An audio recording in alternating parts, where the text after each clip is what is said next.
ನಮಸ್ತೆ ವೀಕ್ಷಕರೇ, ಮೆಂಡೋ ನ್ಯೂಸ್ ನೆಟ್ವರ್ಕ್ಗೆ ಸ್ವಾಗತ. ನಾನು ನಿಮ್ಮ ದಿವ್ಯಾ. ನನ್ನ ಬಂಗಾರ ಕೊಡಿ ವಿಶೇಷ ಕಾರ್ಯಕ್ರಮಕ್ಕೆ ಸ್ವಾಗತ. ಜನಾರ್ದನ್ ರೆಡ್ಡಿ, ಗಣಿಧನಿ ಅಂತಲೇ ಫೇಮಸ್ ಆಗಿರುವಂತಹ ಜನಾರ್ದನ್ ರೆಡ್ಡಿ ಅವರು ಈಗ ನನ್ನ ಬಂಗಾರವನ್ನು ನನಗೆ ಕೊಡಿ ಅಂತ ಕೂತಿದ್ದಾರೆ. BJPಯಲ್ಲಿ ಮಾಜಿ ಸಚಿವರು, ಹಾಲಿ ಶಾಸಕರಾಗಿದ್ದಂಥವರು, ಗಣಿಧನಿ ಅಂತಲೇ ಫೇಮಸ್ ಆಗಿದ್ದಂಥವರು, ನನ್ನ ಮಾತೇ ನಡಿಬೇಕು, ನಾನು ಏನು ಹೇಳ್ತೀನಿ ಅದನ್ನೇ ನಡಿಬೇಕು ಅನ್ನೋ ಒಂದು ದರ್ಪವನ್ನು ತೋರ್ತಾ ಇದ್ದಂತಹ ವ್ಯಕ್ತಿ BJPಯಲ್ಲಿ. ಅಂತಹ ಗಣಿಧನಿ ಅಂತ ಫೇಮಸ್ ಆಗಿದ್ದಂತಹ ಜನಾರ್ದನ್ ರೆಡ್ಡಿ ಅವರು ಆ ಒಂದು ಗಣಿಯಿಂದಾನೆ, ಅಂದರೆ ಮೈನಿಂಗ್ ಮಾಫಿಯಾ ಏನು ನಾವು ಹೇಳ್ತೀವಿ, ಆ ಒಂದು ಮೈನಿಂಗ್ ಮಾಫಿಯಾಯಿಂದಾನೇ ಅವರು ಜೈಲಿಗೆ ಹೋಗುವಂತಹ ಸಂದರ್ಭ ಉಂಟಾಯಿತು. ಅದರಲ್ಲಿ ಕೋಟ್ಯಾಂತರ ರೂಪಾಯಿ ಭ್ರಷ್ಟಾಚಾರ ನಡೆದಿದೆ ಅನ್ನೋ ಒಂದು ವಿಚಾರವಾಗಿ ಮೈನಿಂಗಲ್ಲಿ. ಸೊ ಅವರು ಜೈಲಿಗೆ ಹೋಗಿದ್ದಾಯಿತು. ಒಂದಷ್ಟು ದಿನಗಳ ಕಾಲ ಜೈಲಲ್ಲಿದ್ದರು. ತದನಂತರ ಬಂದರು. ಅದಾದಮೇಲೆ ತೆಲಂಗಾಣ ಕೋರ್ಟ್ ಅವರಿಗೆ ಬಳ್ಳಾರಿಗೆ ಹೋಗಬಾರ್ದು ಒಂದು ಸುಮಾರು ವರ್ಷಗಳವರೆಗೂ ಅಂತ ಸೂಚನೆಯನ್ನು ಕೂಡ ಕೊಟ್ಟಿತ್ತು. ಅವರು ಕೂಡ ಇದುವರೆಗೂ ಬಳ್ಳಾರಿಗೆ ಹೋಗಿರಲಿಲ್ಲ. ಈಗ ಮೊನ್ನೆ ಅಷ್ಟೇ ರೀಸೆಂಟಾಗಿ ಬಳ್ಳಾರಿಗೆ ಹೋಗಿದ್ದಾರೆ. ಸೊ ಇದೆಲ್ಲವೂ ಒಂದು ಕಡೆ.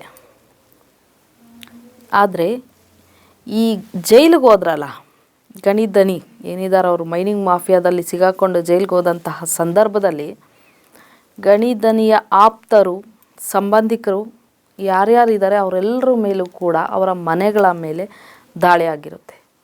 ಸೊ ಆ ಒಂದು ಸಂದರ್ಭದಲ್ಲಿ ಸರ್ಕಾರ ಒಂದಷ್ಟು ಆಸ್ತಿಗಳನ್ನು, ಒಡವೆಗಳನ್ನು, ನಗದುಗಳನ್ನು ಮುಟ್ಕೋಲು ಹಾಕ್ಕೊಳ್ಳುತ್ತೆ.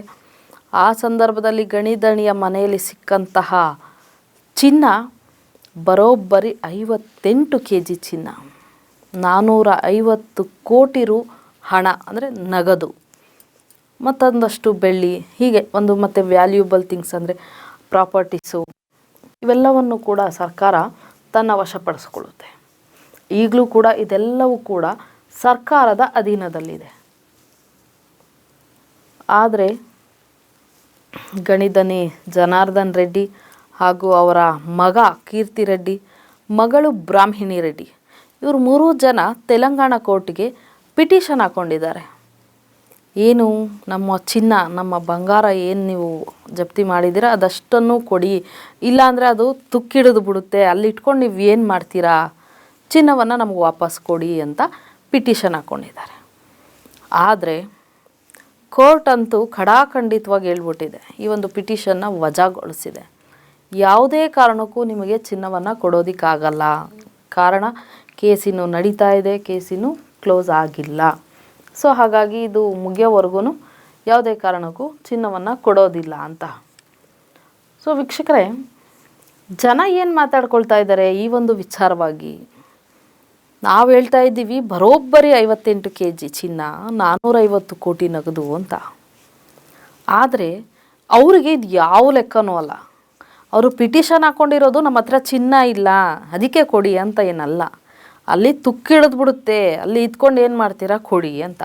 ಬಟ್ ಇದು 58 kg ಅವರಿಗೆ ಯಾವುದೋ ಒಂದು ಚಿಕ್ಕದು ಅನ್ನೋ ರೀತಿ. ಈಗ ನಮಗೆ ಹೆಂಗೆ 50 ಗ್ರಾಮ್ 100 ಗ್ರಾಮ್ ಇದ್ರೇ ಹೆಚ್ಚು ನಮಗೆ ಒಡವೆಗಳು, ಬಟ್ ಅವ್ರಿಗೆ 58 kg ಚಿನ್ನ ಎಲ್ಲೋ ಒಂದು ಕಡೆ 50 ಗ್ರಾಮ್ 100 ಗ್ರಾಮ್ ಇರೋ ಥರ ಅನ್ನೋ ರೀತಿಯಾಗಿ ಜನ ಮಾತಾಡ್ಕೊಳ್ತಿದ್ದಾರೆ. ಅವ್ರಿಗೆ ಇದೊಂದು ಚಿಕ್ಕದಷ್ಟೇ, ಇಂಥದ್ದು ಎಷ್ಟಿದೆಯೋ ಏನೋ. ಜನಾರ್ದನ್ ರೆಡ್ಡಿ ಹತ್ರ ಆಗಿರಬಹುದು, ಅಥವಾ ಅವರ ಮಗಳ ಹತ್ರ, ಮಗನ ಹತ್ರ, ಅವರ ಸಂಬಂಧಿಕರ ಹತ್ರ ಎಷ್ಟೆಲ್ಲ ಇದೆ, ಅವ್ರಿಗಿದು ಯಾವ ಲೆಕ್ಕನೂ ಅಲ್ಲ. ಇಂತಹದ್ದು ವ್ಯಾಲ್ಯೂಯಬಲ್ ಥಿಂಗ್ಸ್ ಆಗಿರ್ಬೋದು, ಚಿನ್ನ, ಬೆಳ್ಳಿ, ನಗದು ಎಷ್ಟು ಬೇಕಾದರೂ ಇದೆ. ಆದರೂ ಈ ಜನಾರ್ದನ್ ರೆಡ್ಡಿ ಯಾಕೆ ಈ ಥರ ಪಿಟಿಷನ್ ಹಾಕ್ಕೊಂಡಿದ್ದಾರೆ ಅನ್ನೋ ರೀತಿಯಾಗಿ ಜನ ಮಾತಾಡ್ಕೊಳ್ತಾ ಇದ್ದಾರೆ. ಒಂದು ಕಡೆ ನಗ್ತಾ ಇದ್ದಾರೆ ಕೂಡ. ಅವ್ರಿಗೆ ಯಾವ ಲೆಕ್ಕ ಅಲ್ಲ ಬಿಡಿ ಇದೆಲ್ಲ. 58 kg ಚಿನ್ನ ಅನ್ನೋದು ಯಾವ ಲೆಕ್ಕ, ಇನ್ನೂ ಎಷ್ಟಿದೆಯೋ ಏನೋ ನಮಗಂತೂ ಗೊತ್ತಿಲ್ಲ. ಇದನ್ನು ಬಿಟ್ಟು ಇನ್ನೂ ಎಷ್ಟು kg ಇದೆಯೋ, 50 kg ಇದೆಯೋ, 100 kg ಇದೆಯೋ, 10 kgನೇ ಇದೆಯೋ, 5 kgನೇ ಇದೆಯೋ, ಯಾರಿಗೆ ಗೊತ್ತು ಅನ್ನೋ ರೀತಿಯಾಗಿ ಜನ ಒಂದು ರೀತಿಯಾಗಿ ಮಾತಾಡ್ತಾ ಇದ್ದಾರೆ. ತೆಲಂಗಾಣ ಹೈಕೋರ್ಟ್ ಅಂತೂ ಖಡಾಖಂಡಿತವಾಗಿ ಚಿನ್ನವನ್ನು ಕೊಡೋದಿಲ್ಲ ಅಂತ ಅವರ ಒಂದು ಪಿಟಿಷನ್ನ ವಜಾಗೊಳಿಸಿದೆ. ಬಟ್ ನೋಡೋಣ ವೀಕ್ಷಕರೇ, ಈ ಒಂದು ಚಿನ್ನ ತುಕ್ಕಿಡಿದ ಮೇಲೆ ಇವ್ರ ಕೈ ಸೇರುತ್ತಾ, ಅಥವಾ ಹಿಡಿಯೋಕ್ಕೆ ಮುಂಚೆನೇ ಕೈ ಸೇರುತ್ತಾ, ಅಥವಾ ಒಂದು ಚಿನ್ನ ತುಕ್ಕಿ ಹಿಡಿಯೋವರೆಗೂ ಇವರ ಕೇಸ್ ನಡೀತಾನೆ ಇರುತ್ತಾ? ಇದೆಲ್ಲದಕ್ಕೂ ಉತ್ತರ ಸಿಗಬೇಕಾದ್ರೆ ಕಾದು ನೋಡೋಣ. ಅದುವರೆಗೂ ನೋಡ್ತಾ ಇರಿ ಮೆಂಡೋ ನ್ಯೂಸ್ ನೆಟ್ವರ್ಕ್. ಇನ್ನಷ್ಟು ವಿಶೇಷ ಸುದ್ದಿಗಳಿಗಾಗಿ ಚಾನಲ್ನ ಲೈಕ್ ಮಾಡಿ, ಶೇರ್ ಮಾಡಿ, ಸಬ್ಸ್ಕ್ರೈಬ್ ಮಾಡಿ. ನ್ಯೂಸ್ ನೆಟ್ವರ್ಕ್ ಸತ್ಯದ ಕನ್ನಡಿ.